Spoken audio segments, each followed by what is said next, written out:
Miss Sharapova. Excuse us? Hi. Hi. Would it be okay to take a photo? Go ahead, definitely. Thank you. Thanks. Hi, Dolce. We love you. So cute. Can I take a picture? Yeah, sure. Can you lift him up a little higher? Him? Would it be all right if I got a picture? Yeah, why not? Great. I'm right here. Make every shot a power shot. Hi, I'm Cynthia Brown. Welcome to the UBU Network podcast. As always, we want to encourage everyone to make each day a better day. This week, Dawn discusses tree huggers and solar arrays, while Dr. Kyle talks about parenting and the wrong stuff. Don't go away. We'll be right back. Indulge in rich caramels, chocolates, and mochas, guilt-free. With Natural Instincts, it's antioxidant-rich color, and the more often you use it, the healthier your hair looks. So you can satisfy your craving for color every month. Natural Instincts from Clairol, naturally. Environmentalists, socially conscious and popular? And in Dawn's Tech Tip, she introduces us to the hottest and most powerful superstar around. Back in a moment. In order for things to work, it doesn't mean it has to have an uncomfortable feeling. Crest Pro Health kills 99% of germs that can cause gingivitis, plaque, and bad breath without the burn of alcohol. It really feels like it's working without the burning. Crest Pro Health Rinse. Environmentalists used to be called tree huggers. Now we call them socially conscious. And suddenly, it's hip to look out for the environment. Global warming, ozone depletion, and carbon footprint are household words that even the younger generation has learned to respect. But what is green, really? Bamboo flooring? Driving a hybrid? Actually, the term green has no clear criteria. It simply indicates a level of consciousness about the way we treat our planet. With so many choices, from green laundry detergent to electric cars, I thought it might be a good idea to identify some of the places where we can make the biggest green difference at home.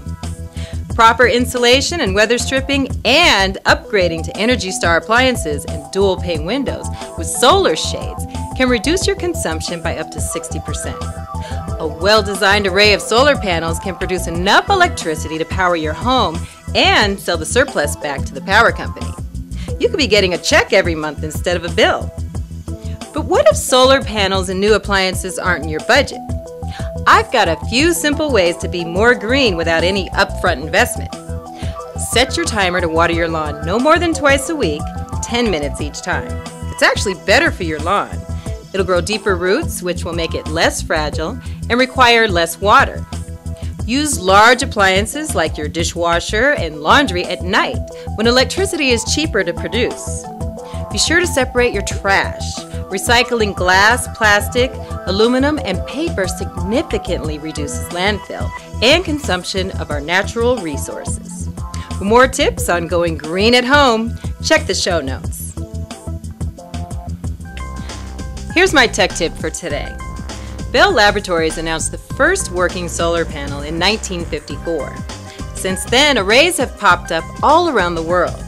Every satellite is outfitted with a set of panels, and within the last 5 years, purses, briefcases, and even sweaters have been fitted with flexible solar collectors that charge handheld devices.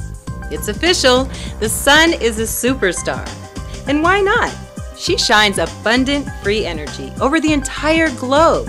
No favoritism, no politics.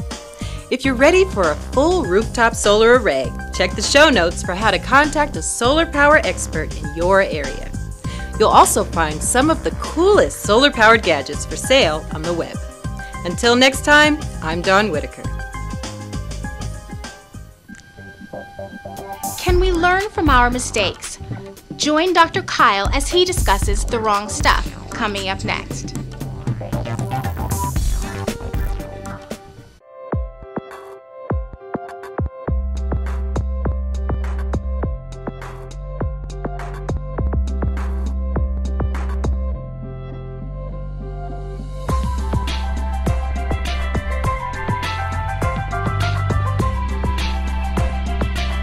Connect to everything you love in life in a bold new way.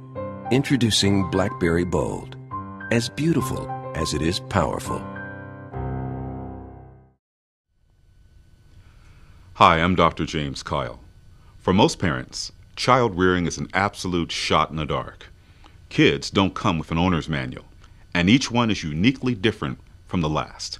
But now research has revealed why some kids, no matter how great their parenting is, just don't turn out the way we hope.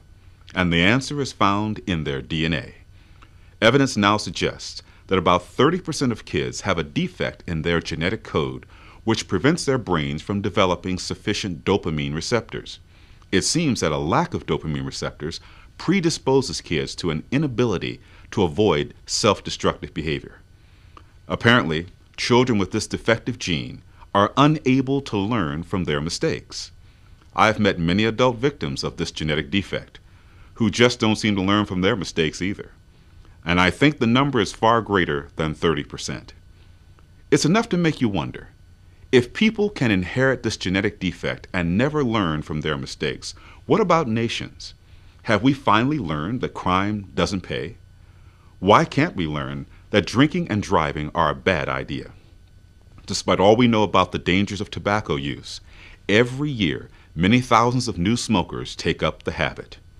We still drive without seatbelts, still play with loaded guns, still consume 5,000-calorie meals, and still refuse to exercise.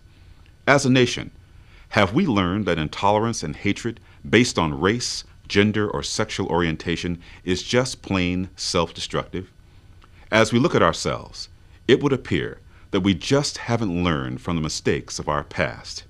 Maybe there's more to it than simple DNA. Sometimes we just simply choose to remain ignorant, to stumble in darkness, and follow our own tails. Genetics or choice? The outcome for our nation will always be bleak until we learn from yesterday's mistakes. I'm Dr. James Kyle.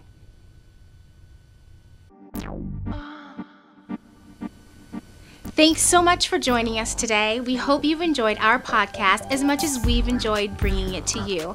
Remember, someone will always be looking at you as an example of how to behave. Don't let that person down. Until next time, I'm Cynthia Brown.